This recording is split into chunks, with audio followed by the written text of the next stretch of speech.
Alam semesta begitu penuh dengan misteri, khususnya buat benda penyusun kita semua bernama atom. Mau itu matahari, bulan, bintang, sampai hewan dan manusia, kita semua tersusun sama benda kecil yang satu ini. Dan dari buku sekolah kita tuh tahu kalau atom ini kecil banget. Tapi kalau ditanya sekecil apa, kita sering nggak kebayang. Karena di buku dia digambarinnya kayak matahari dan planet-planet. Padahal bentuk aslinya itu aneh dan ukurannya jauh lebih kecil. Dan saking kecilnya, benda setipis kertas aja bakalan butuhin 1 juta atom buat nyamain ketebalannya. Nah, biar tahu sekecil apa atom sebenarnya, ayo kita coba bandingin besarnya atom sama bola pingpong. Karena dibandingin bola pingpong, atom itu sangatlah kecil. Kalau atom ini kita pompa sampai segede bola pingpong, bolanya ini gedenya bakalan jadi ngelebihin planet bumi. Ya, atom itu kecil banget. Tapi jangan pusing dulu, karena walaupun arti dari atom itu adalah sesuatu yang udah gak bisa dibagi, sebenarnya mereka bukan benda terkecil yang diketahui manusia. Ternyata di balik atom-atom tadi masih ada sebuah dunia, bukan sekedar kecil, bukan sekedar mungil, tapi udah ibarat setitik-titik paling kecil di alam semesta. Jadi, sekecil apa dunia mini itu? Siapkan baju super kalian karena kita akan menyusuri dunia penuh khayal yang bernama dunia kuantum. Buat melihat dunia terkecil itu, kita bakal mulai dengan nyusurin dunia mini di sekitar kita. Nah, kita sering ngira kalau kita ini kecil, tapi coba bandingin sama hewan yang lebih kecil kayak semut. Mereka ini panjangnya cuma beberapa milimeter, dengan ukuran yang segitu bakalan butuh 15 juta semut buat nyamain beratnya manusia dewasa aja. Terus lebih kecil lagi ada yang namanya bakteri. Nyatanya bakteri terbesar yang kita tahu itu hidup di lautan dan ukurannya cuma segini. Dan walaupun terdengar kecil, bakteri ini ternyata masih bisa kita lihat pakai mata telanjang. Dengan ukuran segini bakalan ada hampir 100.000 bakteri yang muat di kertas seukuran A4. Terus yang kecil di lautan gak cuma bakteri aja. Dari luasnya samudra ada satu manfaat besar yang kita rasakan tiap hari. Ya, butir-butir garam yang biasa kita pakai jadi penyebab di mangkok kesayangan kita. Ukuran mereka itu jauh lebih kecil lagi. Saking kecilnya, muat sekitar 100.000 butir garam cuma di 1 sendok makan. Tapi terus lebih dekat lagi dari makanan kita, benda terkecil yang bisa dilihat mata ada di tubuh kita sendiri. Tebak apa itu? Ya, sehelai rambut manusia. Tebalnya cuma 0,1 mm alias 100 rambut yang dijajar, lebarnya cuma akan 1 cm aja.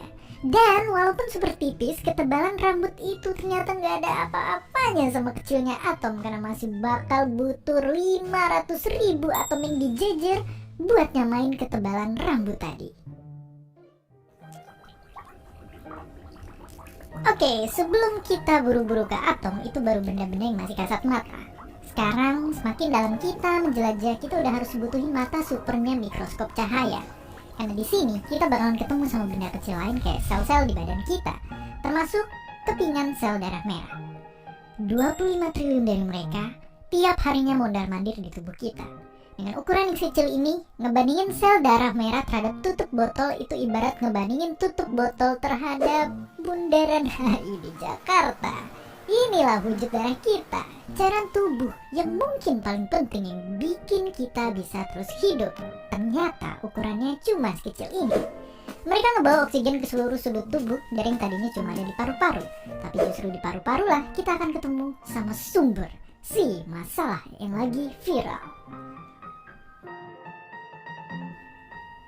Kita udah sama-sama tahu virus corona itu tinggalnya di organ ini, dan bahkan mereka masih jauh lebih kecil lagi. Dan mungkin banyak dari kita mikirnya bakteri sama virus itu mirip, tapi faktanya virus jauh lebih kecil daripada bakteri. Karena bayangin, kalau virus corona itu seukuran bola sepak, sel darah merah bakal selebar 2 buah gawang. Dan bakteri tadi itu besarnya lebih dari 13 lapangan sepak bola yang dijejer. Ya, tapi ayo menghela napas karena ternyata bukan virus saja hal terkecil yang bisa ngerusak paru-paru manusia. Karena di dalam sini kita juga bisa lihat partikel asap terkecil dari rokok dalam bentuk aslinya. Ya, benda sekecil ini bisa ngeganggu sistem pernapasan kita dan bahkan jadi salah satu penyebab kematian yang paling banyak terjadi di dunia. Lebih kecil lagi ada tangga spiral yang berisi segala informasi fisik dan perilaku kita. Apa itu? Ya, DNA. Tangga kecil yang ada di dalam tiap sel tubuh kita ini. Aslinya itu adalah untayan yang kalau diurutin panjangnya bisa sampai hampir 2 meter. 2 meter meskipun sekilasnya kedengaran biasa aja, tapi sebenarnya ini baru panjang DNA di dalam satu sel aja. Tubuh kita isinya adalah triliunan sel. Total panjang DNA kita bakalan sampai ratusan triliunan meter yang gak kehitung panjangnya, bahkan mungkin melampaui jarak hubungan kita dengan si dia. Itulah DNA, cetak biru semua makhluk hidup yang ada di bumi. Yalah resep yang membuat kita bisa jadi diri kita. Tapi tentu aja selama kalian masih nonton video ini, jangan terkejut bahwa cetak biru ini masih belum ada apa-apanya dibanding molekul yang jadi sumber kehidupan itu sendiri. Ayo, molekul yang nutupin hampir seluruh permukaan bumi ini sebenarnya disusun sama 2 jenis atom super kecil yang masing-masing jadi kepingan puzzle penyusun kehidupan. Dan ya, dari molekul inilah kita akhirnya bertemu sama materi yang katanya nggak bisa dibelah lagi.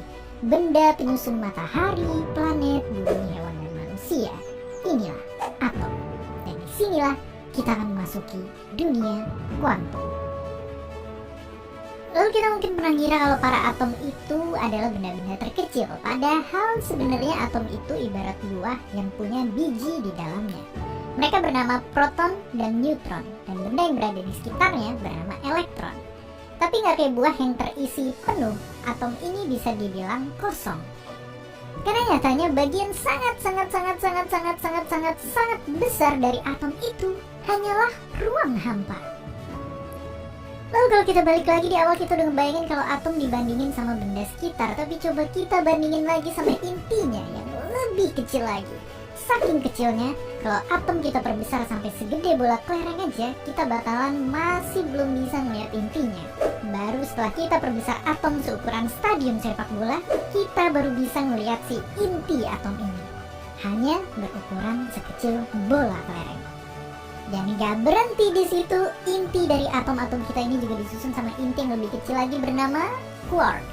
Mereka ini 10.000 lebih kecil dari inti atom kita tadi. Tapi tentunya angka ini gak bikin kita kebayang. Makanya mari kita bandingin juga sama benda-benda di awal.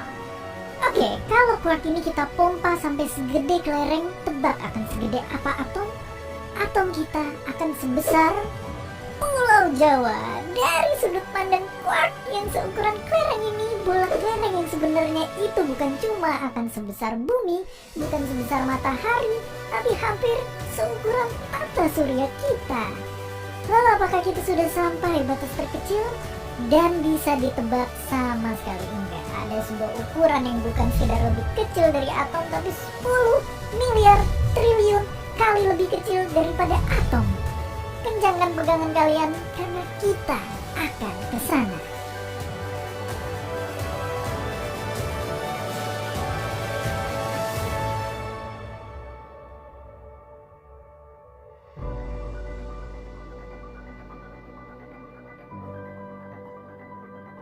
Inilah Planck length, ukuran terkecil yang kita kenal. Saking kecilnya, bayangin gini. Ukuran tubuh kita lebih dekat ke luasnya alam semesta dibandingin ke Planck length. Dan di bawah ini mungkin masih ada lagi. Sampai sekarang masih terbalut misteri. Yang kita tahu sekarang lewat fisika, inilah batas terkecil yang mungkin ada. Jadi ya, kehidupan dan dunia memang penuh dengan keajaiban. Tapi coba pikir kayak gini. Selain alam semesta yang begitu luas, ternyata ada semesta lain yang begitu megah di dalam setiap sudut ujung jari kita. Kita mungkin sering berpikir kalau besarnya alam semesta itu tak terhingga. Tapi nyatanya, dunia ini juga bisa ke skala yang kecilnya tak terhingga. Jadi ayo menghela nafas sebentar, dunia kuantum hanyalah satu dari banyaknya teka-teki yang lagi kita mati-matian pelajari. Mungkin video ini bisa jadi mengajarkan kalau ternyata manusia tidak sekecil yang kita kira. Dan disinilah kita bisa menyadari betapa ilmu pengetahuan telah membawa kita menembus batas-batas yang tak disangka. Jangan berhenti bertanya, keep asking, and stay curious. Dan seperti biasa, terima kasih.